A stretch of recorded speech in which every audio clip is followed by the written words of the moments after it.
Hello friends. चलिए start करते हैं क्लास। हमने लास्ट क्लास में कॉन्सेप्ट डिस्कस किया था cancellation, execution and extension of forward contract. हमने cancellation, execution, extension on due date discuss कर लिया था। हमने cancellation, execution, extension before due date discuss कर लिया था। अब हमें आज ये कॉन्सेप्ट कंप्लीट करना है और क्या रह गया था हमारा लास्ट क्लास में डिस्कस करने के लिए वो हेडिंग लिखते हैं। क्या रह गया है तो आपको पता है, cancellation ओब्लिग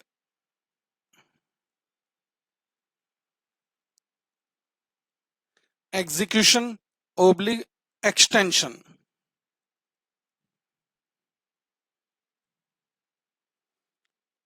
of forward contract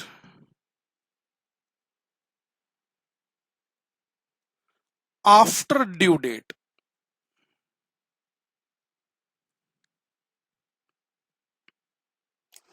cancellation, execution, extension of forward contract after due date. ये डिस्कस करने से पहले इसका ट्रीटमेंट कैसे होगा, कैसे कॉन्ट्रैक्ट कैंसिल होगा या एग्जीक्यूट होगा या एक्सटेंशन होगा, एक्सटेंड होगा आफ्टर ड्यू डेट, यानी जिस डेट के लिए बैंक और कस्टमर के बीच कॉन्ट्रैक्ट किया गया था, जिस ड्यू डेट के लिए कस्टमर तब तक आया ही नहीं, ना उससे पहले आया ना ड्यू डेट पर आया, उसके बाद की बात कर रहे हैं हम। तो उस केस में क्या होगा, सबसे पहले आप इसमें लिखें, एक और सब हेडिंग दें,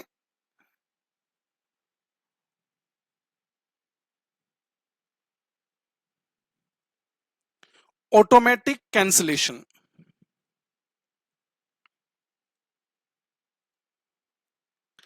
पहले ऑटोमेटिक कैंसिलेशन डिस्कस करना जरूरी है।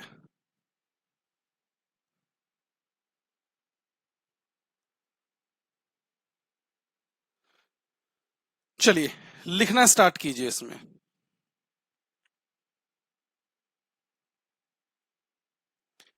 If a customer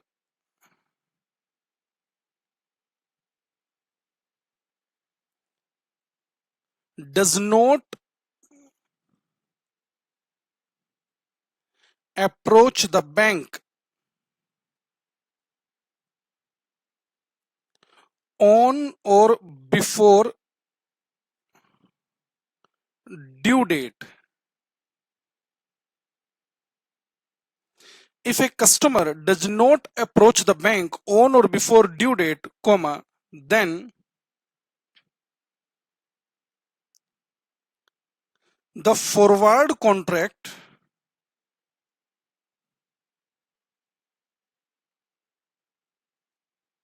shall stand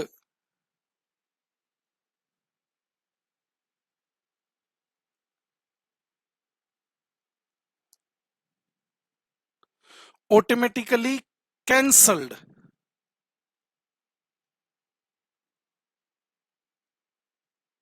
within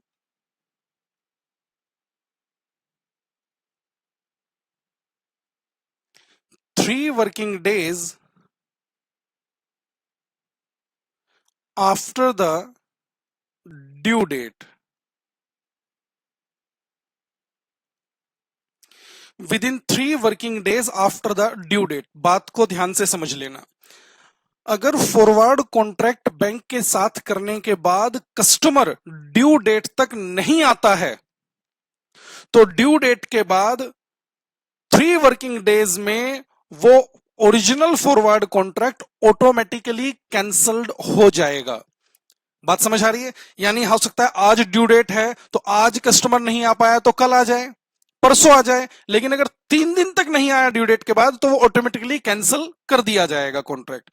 ध्यान रखना, ये जो 3 वर्किंग डेज है, पहले ये 3 की जगह 15 वर्किंग डेज हुआ करता था। अभी जो रूल्स हैं उनके अकॉर्डिंग ये 3 वर्किंग डेज आपको लेकर चलना है। ठीक है, सेकंड बुलेट लगाइए।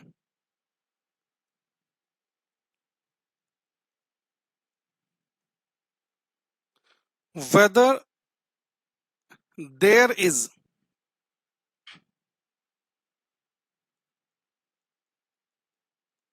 cancellation, comma,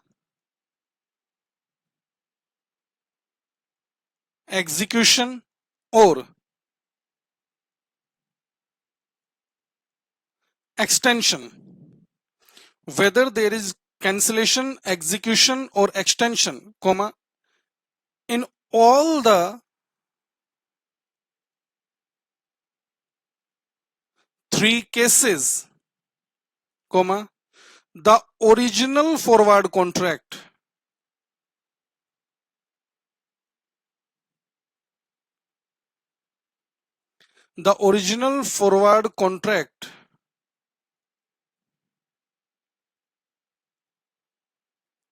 will be cancelled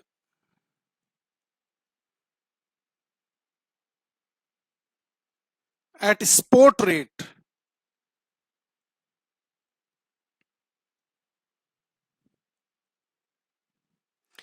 prevailing on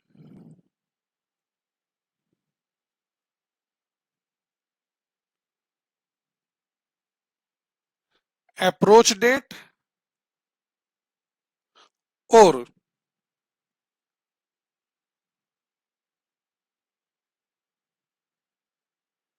due date plus 3 days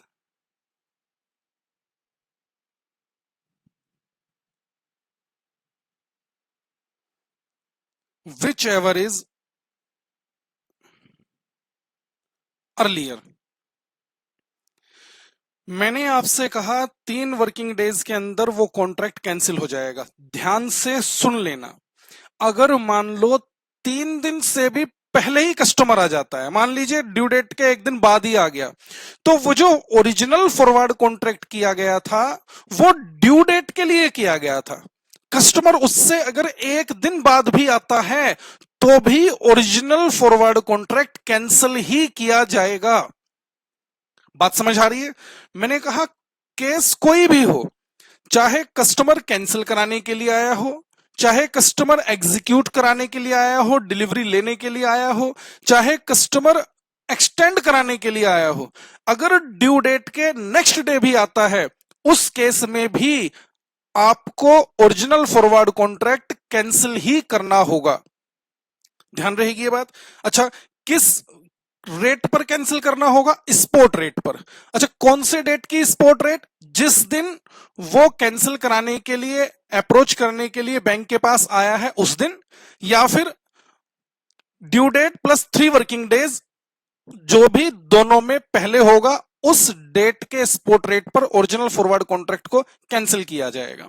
ध्यान रहेगी बात। देखिए, मैंने आपसे कहा अगर कस्टमर 3 दिन तक नहीं आया तो तीसरे दिन तो वैसे भी कैंसिल होना है, अगर उससे पहले आ जाता है तो उस डेट के स्पॉट रेट पर कैंसिल होगा जिस दिन वो आया है। अगर 3 दिन तक नहीं आता है तो जो तीसरा दिन होगा उस डेट के स्पॉट रेट पर कैंसिल किया जाएगा ओरिजिनल फॉरवर्ड कॉन्ट्रैक्ट। यही बात मैंने आपके साथ यहां पर लिखी है, देखना जरा। Whether there is cancellation, execution or extension, in all the three cases the original forward contract will be cancelled at spot rate prevailing on approach date जिस दिन वो आया है, और due date plus 3 days whichever is earlier। Clear है? आगे लिखें, आगे लिखिए। In all the three situations, comma, the bank is entitled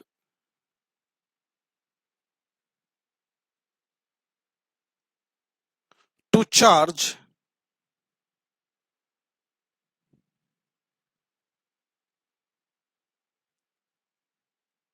cancellation charges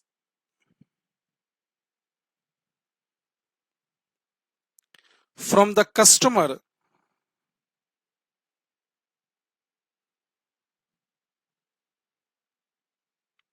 which includes। Cancellation charges में अब क्या क्या इंक्लूड होगा, ध्यान से please. A,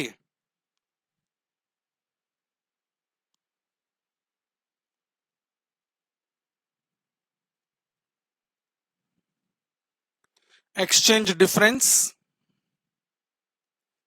B swap loss, C interest on outlay of fund. Interest on outlay of fund, और ये interest कितने पीरियड का होगा वो भी लिखते हैं ब्रैकेट में, for period from due date to approach date. बात को ध्यान से समझ लेना, अगर कस्टमर ड्यू डेट के 10 दिन बाद आया है, समझो जरा, कस्टमर ड्यू डेट के 10 दिन बाद आया है, तो कॉन्ट्रैक्ट तो ड्यू डेट के 3 दिन बाद ही कैंसिल हो गया था ना। लेकिन कस्टमर 10 दिन बाद आया है तो उससे कैंसिलेशन चार्जेस लिए जाएंगे। तो इंटरेस्ट किस पीरियड का लगेगा? ड्यू डेट से लेकर 10 दिन तक का इंटरेस्ट, जिस दिन उसने बैंक को अप्रोच किया है। ध्यान रहेगी ये बात, इसलिए मैंने ब्रैकेट में अलग से स्पेसिफिकली ये मेंशन कराया है कि इंटरेस्ट किस पीरियड का होगा, for period from due date to approach date. ध्यान रहेगी ये बात। चलिए आगे लिखिए, next bullet.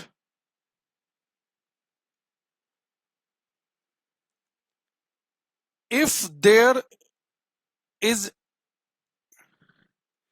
any gain, if there is any gain to bank, अभी तो हमने स्वैप लॉस और डिफरेंसेस वगैरह इन सब की बातें की हैं, लेकिन मैं क्या कह रहा हूं, if there is any gain to bank comma then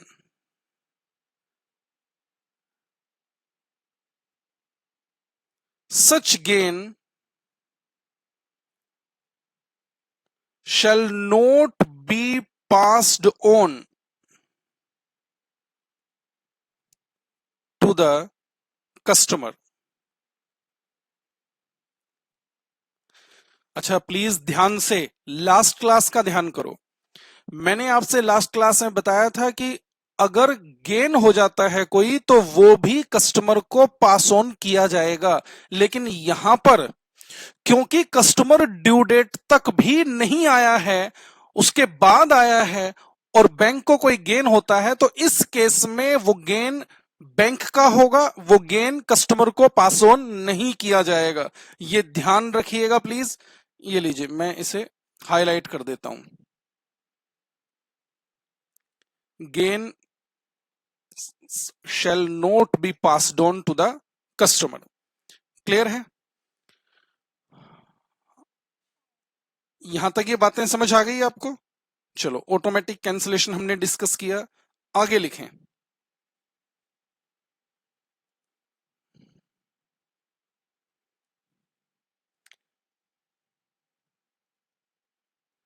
after recovery of above charges from customer, after recovery of above charges from customer comma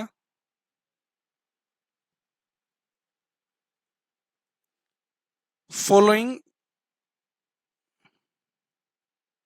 further actions are to be taken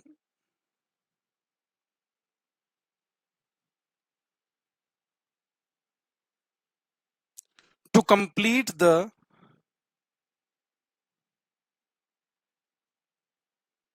transaction. अच्छा क्या further action होंगे? ध्यान से, अगर मान लीजिए case है cancellation का,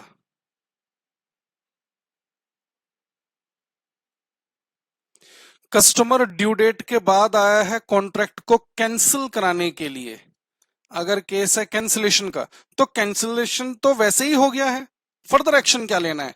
कोई एक्शन नहीं होगा। नो फर्दर एक्शन रिक्वायर्ड, कुछ भी नहीं करना, कैंसिल तो हो ही गया ऑटोमेटिकली। नेक्स्ट, अगर एग्जीक्यूशन का केस है,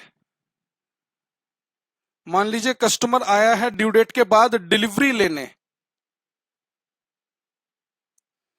तो ओरिजिनल कॉन्ट्रैक्ट तो कैंसिल हो गया, तो फिर डिलीवरी कैसे देंगे, वो लिखते हैं।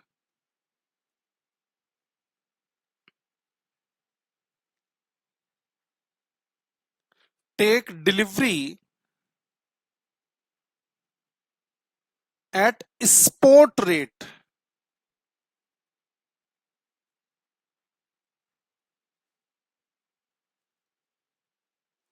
Prevailing on approach date.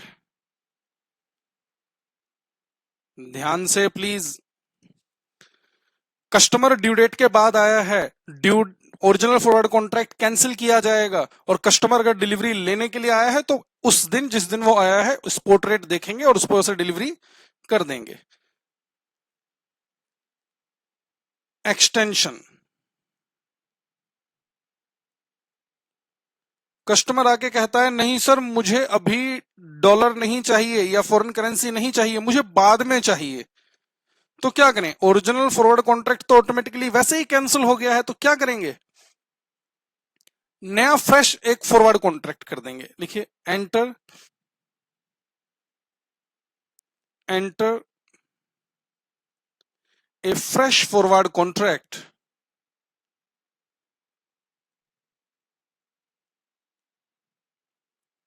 Eight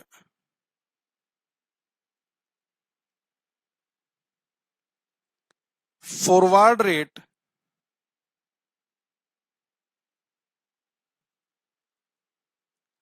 prevailing on approach date।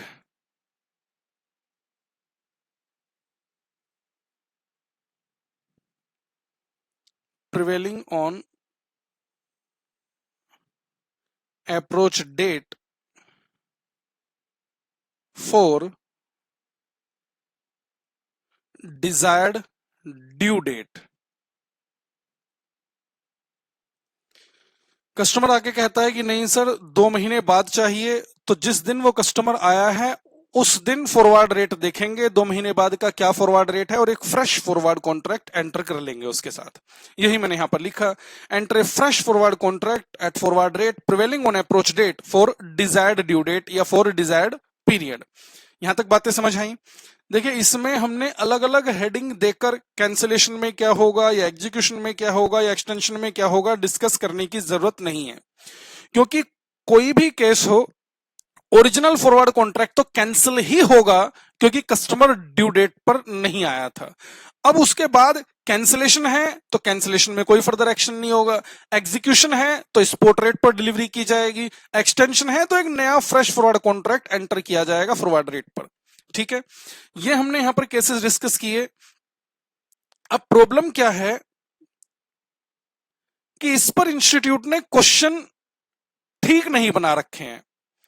पहली बात तो एक बार इंस्टीट्यूट ने एग्जाम में क्वेश्चन पूछा था इस कॉन्सेप्ट से, लेकिन वो तब पूछा था जब ये 3 डेज की जगह 15 डेज हुआ करता था, यानी ड्यू डेट प्लस 15 डेज, तब ऑटोमेटिक कैंसिलेशन होगा। लेकिन 3 डेज जब से आया है तब तक इंस्टीट्यूट ने आपके क्वेश्चन नहीं दिया है। फिर भी हम कुछ क्वेश्चन जो मैंने कुछ चेंजेस करके यहां पर डाले हैं, एक सीए इंस्टीट्यूट का क्वेश्चन मैंने यहां पर डाला है चेंजेस करने के बाद, उसमें भी कुछ गलतियां इंस्टीट्यूट ने की हुई हैं। और सबसे पहले तो मैं ये कॉन्सेप्ट आपको एक एग्जाम्पल से डिस्कस करूंगा, फिर आपके इंस्टीट्यूट के द्वारा पूछे गए क्वेश्चन और सीए इंस्टीट्यूट के क्वेश्चन की बात करेंगे। एग्जाम्पल से ये सारे कॉन्सेप्ट डिस्कस करते हैं, ध्यान से सुनना। नोट कर लिया है आपने, देखिएगा। एग्जाम्पल,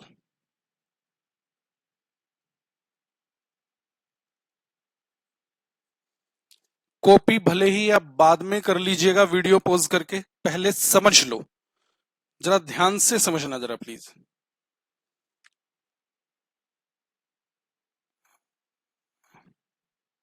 बैंक,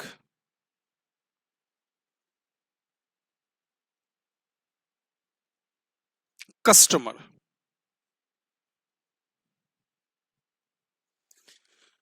कस्टमर और बैंक, इनके बीच एक फॉरवर्ड कॉन्ट्रैक्ट किया गया। अच्छा, फॉरवर्ड कॉन्ट्रैक्ट क्या था कि एक कस्टमर $1,00,000 खरीदेगा आज से 3 महीने बाद। ध्यान से प्लीज, कस्टमर $1,00,000 खरीदेगा आफ्टर 3 मंथ्स। और ये कॉन्ट्रैक्ट जो किया गया, ये कॉन्ट्रैक्ट किया गया $75.50 पर। ध्यान से समझते रहना मैं क्या बोल रहा हूं।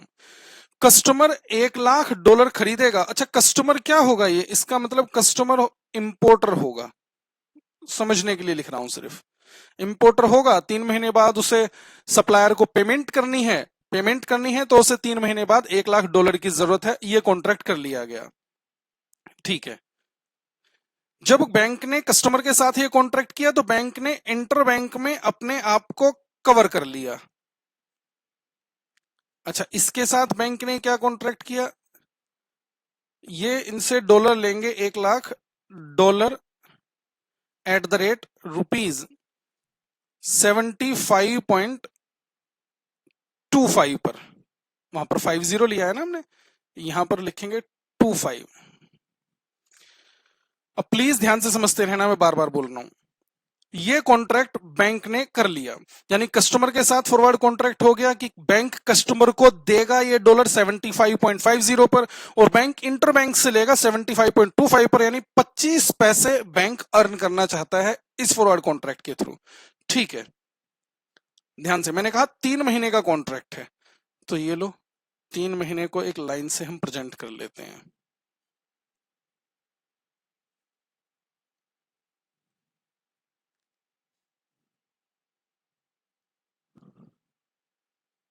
यहां पर मैं लिख भी देता हूं, ये बात कब की है? After 3 months. यहां पर ये कॉन्ट्रैक्ट कर लिया गया और मान लीजिए 3 मंथ्स यहां पर बीत जाएंगे। ध्यान से सुनना प्लीज जरा। ये 3 मंथ्स यहां पर कंप्लीट हो जाएंगे, यानी ये क्या है? हमारी ड्यू डेट।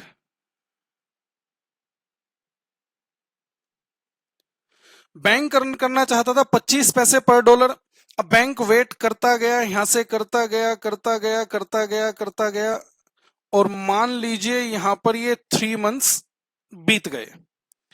अच्छा, 3 मंथ्स बीत गए, बैंक इंतजार कर रहा है कि कस्टमर आएगा तो वो इंटर बैंक से डॉलर लेकर कस्टमर को दे देगा और 25 पैसे पर डॉलर अर्न करेगा।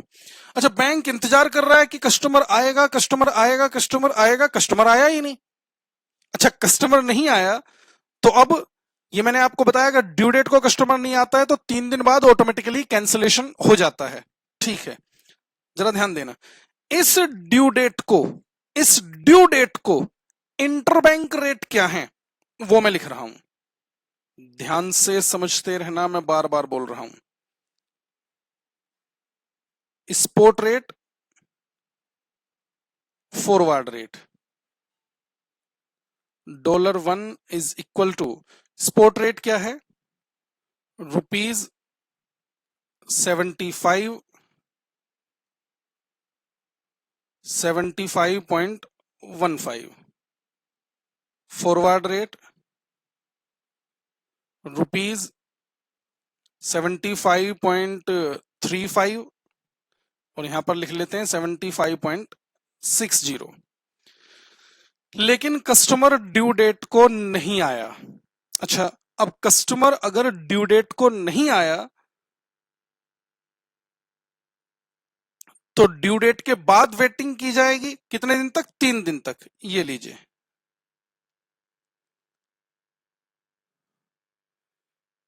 ये लीजिए, 3 days after due date, after due date. अच्छा, 3 days आफ्टर ड्यू डेट, मान लेते हैं कस्टमर यहां पर आता है। ये जो मैंने आपको रेट बताए हैं, ये कौन से रेट हैं? ये है इंटर बैंक रेट।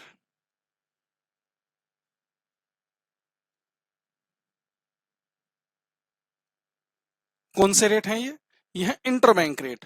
अब मेरी बात को जरा ध्यान से समझना, ड्यू डेट आ गई, कस्टमर नहीं आया, ड्यू डेट आ गई, कस्टमर नहीं आया, कस्टमर नहीं आया तो बैंक कस्टमर को ये $75.50 पर नहीं बेच पाएगा। लेकिन जो बैंक ने अपने आप को इंटरबैंक से कवर किया था, इसे तो यहां पर इस डॉलर की डिलीवरी लेनी पड़ेगी। समझो मेरी बात को, ड्यू डेट पर कस्टमर नहीं आया वो बात अलग है, लेकिन इस बैंक ने जो इंटरबैंक मार्केट में अपने आप को कवर किया है 75.525 पर, इसे तो ये डिलीवरी लेनी पड़ेगी। अच्छा, इस रेट को ये डिलीवरी लेगा तो इस डॉलर का करेगा क्या? बात को समझो, क्योंकि कस्टमर तो आया नहीं है। अब जरा ध्यान देना, सारी कहानी यहीं से स्टार्ट होगी, ध्यान से समझते रहना। इसलिए ये लीजिए, एक दूसरे इंटरबैंक में जाएगा, बैंक क्या कहेगा? बैंक कहेगा कि यहां से ये डॉलर आया है, बैंक कहेगा कि ये डॉलर आप ले लो हमसे। ये बैंक कहेगा ठीक है, हम डॉलर ले लेते हैं। अच्छा, डॉलर लेंगे, किस रेट पर लेंगे? जरा ध्यान से समझना, ये बैंक इंटरबैंक बैंक से डॉलर खरीदेगा, और अगर बैंक से डॉलर खरीदेगा, ये आ रहा है डॉलर, ये बैंक डॉलर खरीदेगा तो किस रेट पर खरीदेगा? सर, इंटरबैंक तो खरीदेगा बिड रेट पर। तो स्पॉट रेट देखिए, बिड रेट क्या है, स्पॉट रेट पर ये डॉलर खरीदा जाएगा, कितने में? 75 में। यानी इस बैंक ने क्या कहा कि हमारे पास ये डॉलर आ गया है, आप इसे ले लीजिए हमसे। हमने कहा ठीक है, ले लेते हैं। कितने में? 75 में। यानी इंटरबैंक ने डॉलर ले लिया 75 में। अब इस बैंक के पॉइंट ऑफ व्यू से फिर से सोचें, इसने यहां से डॉलर लिया और इंटरबैंक में यहां पर स्पॉट रेट पर सेल कर दिया। लेकिन अब इस बैंक के पॉइंट ऑफ व्यू से सोचें, अब ये बैंक सोच रहा है कि ये कस्टमर आएगा, बाद में आएगा, ड्यू डेट तक नहीं आया तो बाद में आएगा। अब यहां से जो डॉलर लिया था वो तो यहां पर बेच दिया, लेकिन ये कस्टमर आके कहेगा कि हमारा कॉन्ट्रैक्ट था, हमें डॉलर दीजिए, तो इसे डॉलर कहां से देंगे? अब प्रॉब्लम है, यहां से जो डॉलर आया वो यहां पर बेच दिया, लेकिन जब ये कस्टमर आके डिमांड करेगा डॉलर की, तो इसे डॉलर कहां से देंगे? तो अब यही बैंक क्या करेगा? इस बैंक से फिर से कॉन्ट्रैक्ट करेगा, फॉरवर्ड कॉन्ट्रैक्ट करेगा। ध्यान से, ये कौन सा रेट था? यहां पर ये किया था स्पॉट रेट पर। अब मैं क्या कह रहा हूं, क्या करेगा? फॉरवर्ड कॉन्ट्रैक्ट करेगा। फॉरवर्ड कॉन्ट्रैक्ट करेगा तो फॉरवर्ड रेट पर होगा। ये बैंक कह रहा है कि सर आप ना हमें बाद में ये डॉलर दे देना फॉरवर्ड रेट पर। हम कह रहे हैं ठीक है, यानी इंटर बैंक इस बैंक को बाद में ये डॉलर बेचेगा और फॉरवर्ड रेट पर बेचेगा। अगर बेचेगा तो बैंक किस रेट पर बेचता है? सर, बैंक बेचता है आस्क रेट पर। तो फॉरवर्ड रेट में आस्क रेट देखिए क्या है? 75.60। ये लीजिए, ₹75.60। मुझे जो आपको बात समझानी है वो धीरे धीरे कंप्लीट होने लग रही है, बात को ध्यान से सुनते रहना। बस आपको बात समझ आई? बैंक ने, जिस बैंक ने कस्टमर से डील किया था,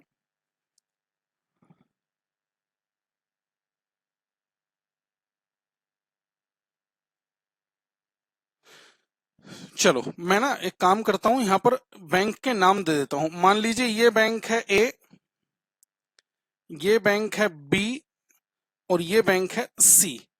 दिखाई दे रहा है आपको? ध्यान से, मैं फिर से डिस्कस कर रहा हूं, कोई कंफ्यूजन नहीं रहनी चाहिए, ध्यान से सुनो। बैंक ए ने कस्टमर के साथ कॉन्ट्रैक्ट किया था कि 3 महीने बाद ये कस्टमर को $1,00,000 बेचेगा बैंक 75.50 पर। तुरंत अपने आप को बैंक बी के साथ इसने कवर कर लिया था, यानी बैंक बी से बैंक ए डॉलर लेगा 75.25 में। प्रॉब्लम यह है कि ड्यू डेट तक भी कस्टमर नहीं आया। अच्छा, ड्यू डेट तक कस्टमर नहीं आया, लेकिन बैंक को ड्यू डेट पर बैंक बी से तो डॉलर लेना पड़ेगा 75.25 में। तो बैंक ने क्या किया? बैंक ए ने बैंक बी से 75.25 में डॉलर लिया और ये बैंक सी को बेच दिया स्पॉट रेट पर। यह बात ठीक है? स्पॉट रेट जो कि मैंने यहां पर लिखा है 75। नीचे से देख के लिखा, और मैंने पहले ही कह दिया था कि नीचे वाले रेट जो है वो कैसे रेट है, वो इंटरबैंक रेट है। अच्छा, अब बैंक ये सोच रहा है कि ड्यू डेट तक तो कस्टमर नहीं आया, लेकिन बाद में आएगा, और अगर बाद में आएगा तो हम इसे डॉलर कहां से देंगे। तो इस चीज को ध्यान में रखते हुए बैंक ए ने वापस से बैंक सी के साथ एक फॉरवर्ड कॉन्ट्रैक्ट कर लिया। बैंक ए कह रहा है कि बैंक सी, आप बाद में आप हमको ये डॉलर दे देना। अच्छा, डॉलर देंगे तो ये फॉरवर्ड रेट पर होगा, तो फॉरवर्ड रेट क्या है, ये आस्क रेट हमने 75.6 यहां से उठाकर लिख दिया है। यहां तक बात समझ आ गई है आपको? इतनी बात ठीक है? सोचो जरा, इतना काम बैंक ए इस कस्टमर के चक्कर में करके बैठा है। कस्टमर आता है 3 दिन बाद, ड्यू डेट के 3 दिन बाद, और ऑटोमेटिक कैंसिलेशन भी मैंने आपसे कहा था 3 दिन में होता है। तो बैंक, ये कस्टमर आता या नहीं आता, ये तो कॉन्ट्रैक्ट कैंसिल होना ही था। ठीक है, कस्टमर आया 3 दिन बाद, और मैंने आपको बताया कि ओरिजिनल फॉरवर्ड कॉन्ट्रैक्ट कैंसिल होगा। अच्छा, original forward rate contract cancel किस रेट पर होगा, तो वो मैंने आपको बताया था, या तो अप्रोच डेट या फिर 3 days after due date, whichever is earlier. जरा ध्यान से समझो, अब इस डेट पर यहां पर आकर ये कॉन्ट्रैक्ट कैंसिल होगा। अच्छा, कॉन्ट्रैक्ट कैंसिल होगा यानी कस्टमर कॉन्ट्रैक्ट कैंसिल होगा बैंक ए और कस्टमर के बीच का। सर, यहां पर तो बैंक ए और कस्टमर डील कर रहे हैं, तो यहां पर इंटरबैंक रेट नहीं, मर्चेंट रेट चाहिए होगा। तो 3 दिन बाद का मैं आपको मर्चेंट रेट बता रहा हूं, जरा ध्यान से। Spot rate $1 is equal to, ध्यान से, ये मर्चेंट रेट होगा, ये ध्यान रखना, ₹75.20 ओब्लिक 75.30। और मैं फिर से कह रहा हूं, ये कौन सा रेट दे रहा हूं मैं आपको, ये दे रहा हूं मर्चेंट रेट, क्योंकि मर्चेंट रेट पर कस्टमर से डील की जाती है। स्पॉट रेट पर, यानी इस दिन का जो स्पॉट रेट है, उस दिन अब ये कॉन्ट्रैक्ट कैंसिल होगा। अब इस बात को ध्यान से समझते हैं, कैंसिल तो कर देगा, चाहे आगे अब कुछ भी हो। एग्जीक्यूशन है तो एग्जीक्यूशन के केस में स्पॉट रेट पर डिलीवरी देंगे, एग्जीक्यूशन नहीं है, एक्सटेंशन है, तो फ्रेश फॉरवर्ड कॉन्ट्रैक्ट कर लेंगे, कैंसिलेशन है तो कैंसिलेशन तो हम डिस्कस कर ही रहे हैं। यहां पर कैंसिलेशन चार्जेस क्या चार्ज करेगा बैंक इस कस्टमर से, वो हमें यहां पर सीखना है। तो हमने 3 तरह के चार्जेस डिस्कस किए थे, कौन कौन से? एक्सचेंज डिफरेंस, स्वैप लॉस, और interest on outlay of fund. आप देख सकते हैं ऊपर, ये 3 पॉइंट हमने यहां पर लिखे थे, exchange difference, swap loss and interest on outlay of fund. अब यहां पर ध्यान से समझना कैसे ये कंप्यूटेशन की जाएगी। सबसे पहले हम बात करते हैं, ये लीजिए ए, एक्सचेंज डिफरेंस।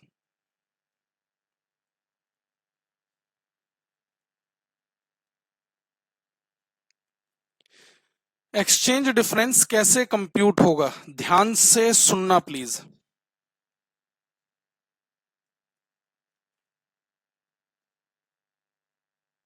बैंक बात कर रहा है, बैंक एक कस्टमर से, ओरिजिनल कॉन्ट्रैक्ट क्या किया गया था, जरा ध्यान से समझना।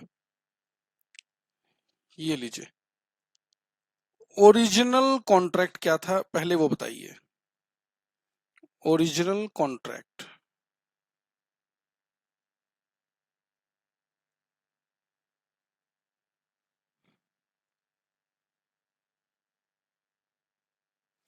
ओरिजिनल कॉन्ट्रैक्ट में कस्टमर ने कमिट किया था, ये लोग, कस्टमर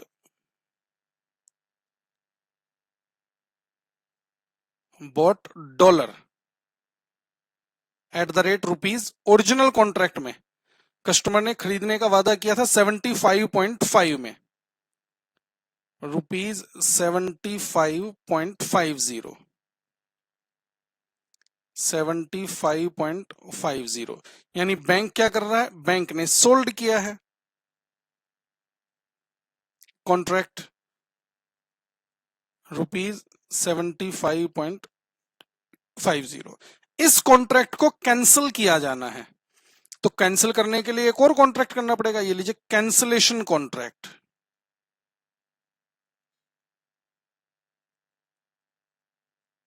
और ये ऑटोमेटिक ही कैंसिल हो जाएगा, लेकिन कैंसिल करने के लिए हमें रिवर्स ट्रांजैक्शन तो करनी पड़ती है, ध्यान से। यानी इस केस में अब क्या होगा, कस्टमर क्या करेगा, सेल करेगा, customer sells dollar and bank buys dollar. बताइए जरा, एट द रेट, और मैंने आपसे क्या कहा, किस रेट पर कैंसिल होगा, स्पॉट रेट पर, मर्चेंट स्पॉट रेट, जरा देखकर बताओ। बैंक बाय करेगा, कस्टमर सेल करेगा। अगर बैंक बाय करता है तो बैंक किस रेट पर बाय करता है, जरा ध्यान दो। ये मर्चेंट रेट था, बैंक बाय करता है बिड रेट पर, यानी 75.20 रेट एप्लीकेबल होगा, ₹75.20।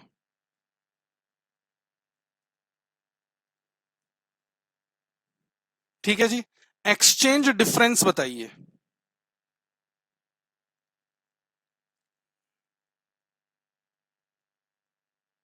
एक्सचेंज डिफरेंस, ध्यान से समझना। यहां पर कस्टमर खरीदने की बात की है हमने, यहां पर कस्टमर के द्वारा बेचने की बात की है। यानी कस्टमर 75.5 पर खरीदेगा, 75.2 पर बेचेगा। तो कस्टमर कहता है सर सीधी बात करो ना, डिफरेंस ले लो हमसे। तो कितना डिफरेंस आ गया, ये निकाल दो। ये 75.50 माइनस 75.20 इंटू कितने डॉलर थे, 1 लाख डॉलर थे, रुपीज कितना बना, कितना आया, 30 पैसे इंटू 1 लाख, 30,000। समझ आई बात आपको, कैसे निकाला हमने। और ये क्या है, ये कस्टमर से रिकवर किया जाएगा, to be recovered from customer.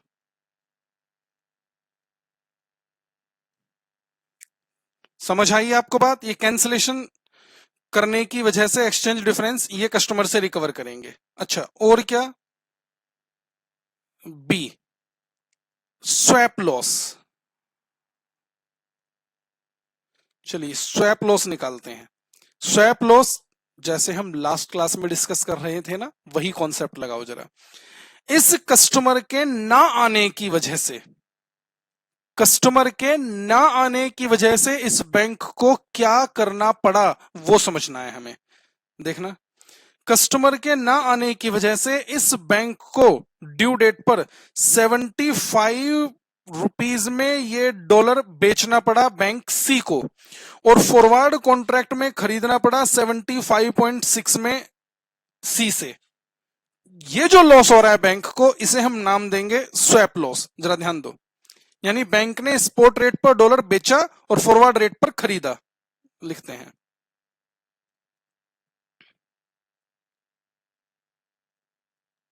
Bank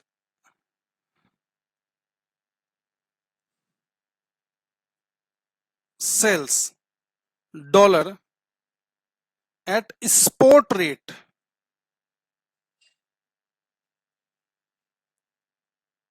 that is rupees 75। और ये काम किस दिन करना पड़ा है बैंक को, ड्यू डेट पर करना पड़ा है, क्योंकि कस्टमर नहीं आया था, ₹75। एंड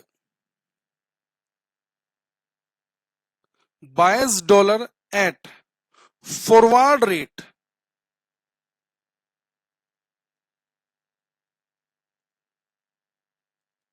दैट इज रुपीज, क्या फॉरवर्ड रेट था, 75.60,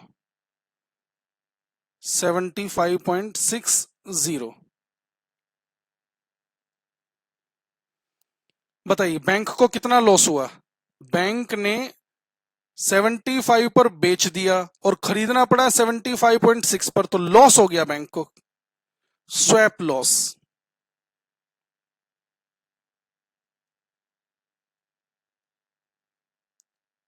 to bank is equal to selling rate पहले ले लेते हैं 75 और परचेज रेट है 75.60, 60 पैसे पर डॉलर का लॉस है into 1 lakh is equal to ₹60,000।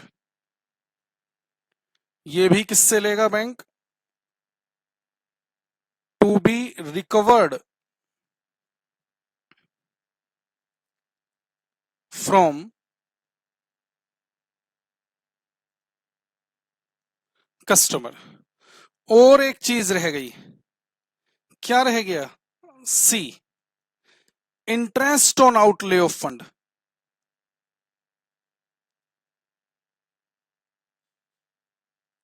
Interest on outlay of fund.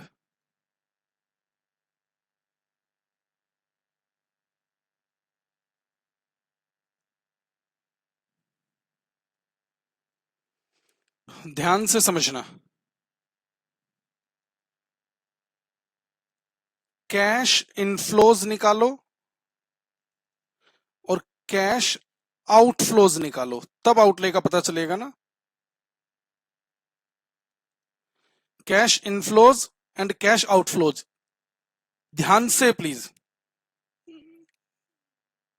ये देखिए,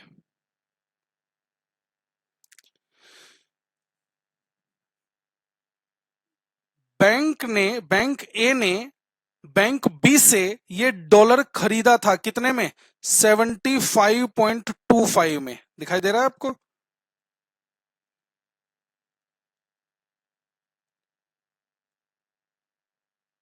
ये देखो यहां पर, ये डॉलर खरीदा था कितने में? 75.25 में। और बेचा कितने में? ड्यू डेट को स्पॉट रेट पर बेचा 75 रुपीज में।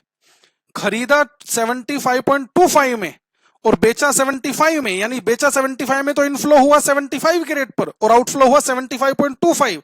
ये लो निकाल देते हैं। इस कस्टमर के ना आने की वजह से सारा काम करना पड़ रहा था, तो ध्यान देना।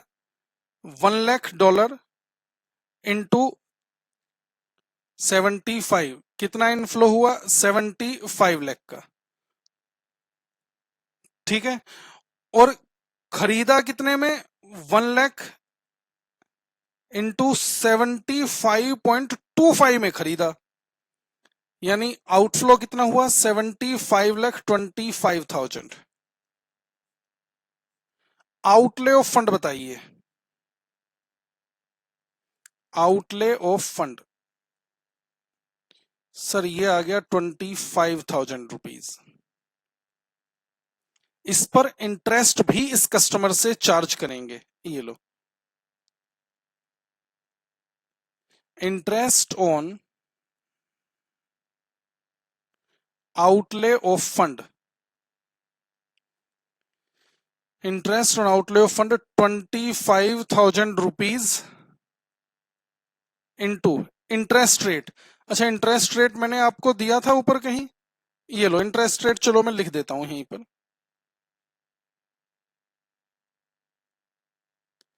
Interest rate is equal to 12% per annum. अच्छा, कितने दिन का इंटरेस्ट चार्ज करना है? बैंक का फंड ब्लॉक हुआ ड्यू डेट को और कस्टमर आया 3 दिन बाद, तो 3 दिन बाद हम इससे ले रहे हैं तो 3 दिन का इंटरेस्ट ले लेंगे यहां पर 12% के रेट से। ये लीजिए 12% into 3/365, that is rupees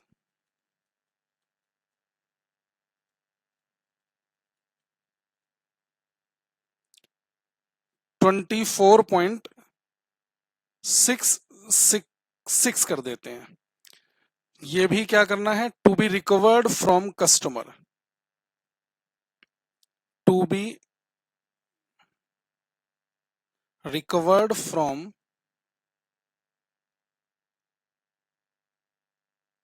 customer.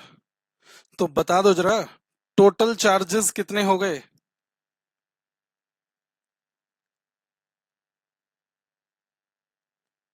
इन्हें सभी को ही कैंसिलेशन चार्ज कह सकते हैं आप यहां पर। एक एक्सचेंज डिफरेंस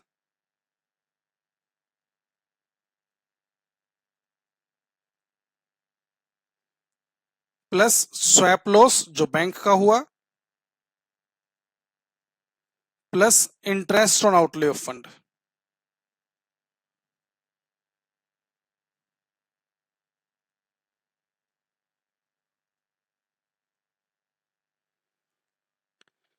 एक्सचेंज डिफरेंस हमने ए पॉइंट में निकाला था 30,000 प्लस स्वैप लॉस हमने निकाला 60,000 plus interest on outlay of fund 24.66 that is rupees. ये आ गया हमारा 90,024.66। आपको समझ आया? लेंदी आपको लग रहा होगा, लेकिन मैंने टाइम ज्यादा लगाया है इस पर ताकि आपको कॉन्सेप्ट समझ आ सके। ठीक है जी। अच्छा, यहां तक तो बात आपको समझ आ गई है। एक चीज का ध्यान रखना, इस कॉन्सेप्ट में ये जो कभी आपके माइंड में ये बात बाद में आने लगे, इसलिए मैं पहले ही डिस्कस कर रहा हूं। सर, ये जो फॉरवर्ड कॉन्ट्रैक्ट बैंक ने किया है, इसे कैंसिल नहीं करना पड़ेगा बाद में इस बैंक को? ध्यान से सुन लेना प्लीज। देखिए, इस फॉरवर्ड कॉन्ट्रैक्ट जो बैंक ने किया है, इसकी बात हमें सोचने की आवश्यकता नहीं है। सर, ऐसा कैसे कह सकते हैं आप, सोचने की आवश्यकता नहीं है? एक बात बताओ, जब हमने लास्ट क्लास में कॉन्सेप्ट डिस्कस किया था कैंसिलेशन ऑन ड्यू डेट, क्या वहां पर आपने बैंक ए ने दूसरे इंटर बैंक से जो कॉन्ट्रैक्ट किया है उसके बारे में सोचा था? हम कह रहे थे कि सर कस्टमर से कॉन्ट्रैक्ट किया है, कस्टमर से कैंसिल कर देंगे, कैंसिलेशन चार्जेस ले लेंगे, बात खत्म हो गई। क्यों? क्योंकि वो जो भी लॉस होगा वो सब उस कस्टमर से ऑटोमेटिकली चार्ज हो जाता है। सेम इसी तरह यहां पर भी जो हमने एक्सचेंज डिफरेंस लिया है, इस एक्सचेंज डिफरेंस में सारा लॉस बैंक का कवर हो जाएगा। स्वैप लॉस अलग है, लेकिन इस तरह का जो भी लॉस होगा, जो बैंक से फॉरवर्ड कॉन्ट्रैक्ट कर, ये जो फॉरवर्ड कॉन्ट्रैक्ट बैंक ए ने बैंक सी से किया है, अगर इसमें कैंसिल करने में कोई लॉस होगा तो वो ऑटोमेटिकली कवर हो जाएगा उस एक्सचेंज डिफरेंस से। इसलिए जब हम ड्यू डेट पर कैंसिल करते थे तो हम बैंक ने इंटर बैंक से जो कॉन्ट्रैक्ट किया हुआ है उसे कैंसिल करने में बैंक को क्या ट्रांजैक्शन करनी पड़ रही है वो सोचने की जरूरत नहीं थी ना। इसी तरह यहां पर भी इसे सोचने की जरूरत नहीं है। ध्यान रखिएगा ये बात, कभी बाद में आपके माइंड में आए सर इसका तो कुछ किया ही नहीं, बैंक ए फॉरवर्ड कॉन्ट्रैक्ट जो बैंक सी के साथ कर रहा है वो भी तो बाद में कैंसिल होगा, वो आपने सोचने की जरूरत नहीं है। तो एक्सचेंज डिफरेंस आपको बात समझ आ गई। कस्टमर से जो डील कर रहे थे, कस्टमर ने खरीदने में कितने की बात की थी और आज कैंसिल किस रेट पर कर रहे हैं, उसका difference exchange difference. Swap loss क्या हो गया? स्वैप लॉस इस कस्टमर के ड्यू डेट पर ना आने की वजह से बैंक ए ने बैंक सी को जितने में डॉलर बेचा और फॉरवर्ड कॉन्ट्रैक्ट में जितने में खरीदने की बात की है, इनका जो डिफरेंस है वो हो गया हमारा स्वैप लॉस।